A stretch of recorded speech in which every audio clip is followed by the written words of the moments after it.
I'm Andy Allen for Applied Shotokan. Tonight, something a little bit different for you. We're going to do some pad work, and there's going to be a set pad drill, and that'll be drill number 1. Drill number 2 is a kind of a crash and clinch thing. So for those who just do some boxing, this is nothing new, but in the karate world, unless you're kind of in the practical karate kind of area, you don't see a whole lot being done. So I'll show you drill 1, and then drill 2, and then we'll throw them all together. It kind of gives an element of unpredictability. So we'll have Stephen come on in. And the beauty of this is you can make this first drill as easy or as complicated as you want. So if you do have some white belts, it can be just like a Kizamizuki, Yakizuki, that can be it. This is something a little bit more challenging. So the first technique we have is a Kizamizuki, it's a jab punch, and then we get the cross, then there's a mawashi or a hook, and then there's an enpi. Okay, so it's a 4-strike combination. All right, we'll do it a couple times, a little faster.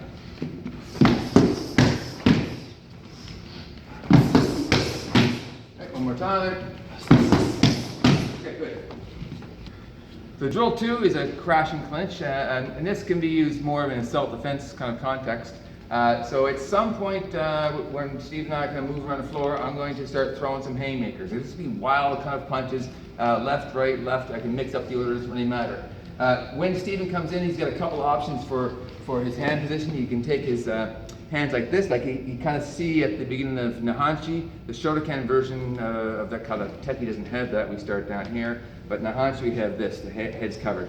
So he can come in like that, or he can come in with one hand like this, grab your bicep, and kind of 2 hands are forward, which gives you that ability to kind of crash in, find the head, grab it, and then throw some knees.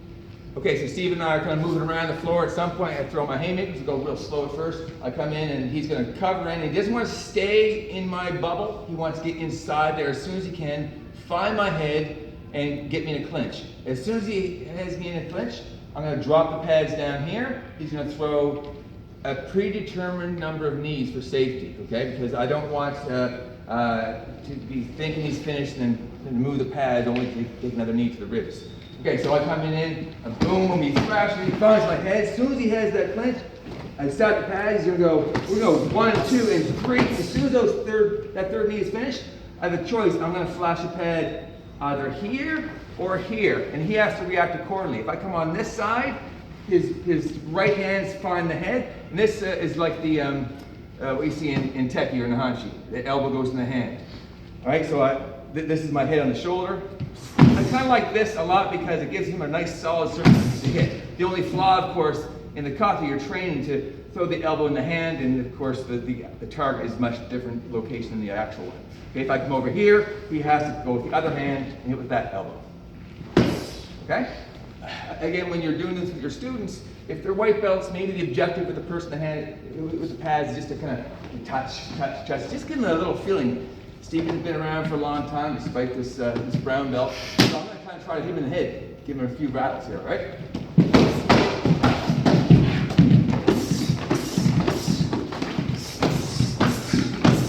Awesome, okay. Okay, so now we're going to mix the 2 drills together. So we get the first preset drill, the 1, 2, 3, 4, and the haymaker drill. So we move around, I get the pads down, and much like you see a lot of MMA fighters and boxers, they have a stimulus they react to, pads get flashed. Stephen goes. At some point, either on his exit or before I even flash pads, I'm going to start throwing my haymakers. So he has to be ready. So it kind of prevents you from getting in that zone of 1, 2, 3, getting stuck on that drill. There's a sense of unpredictability here. Okay? You're going to move around. As soon as I have the pads go up, he has to react.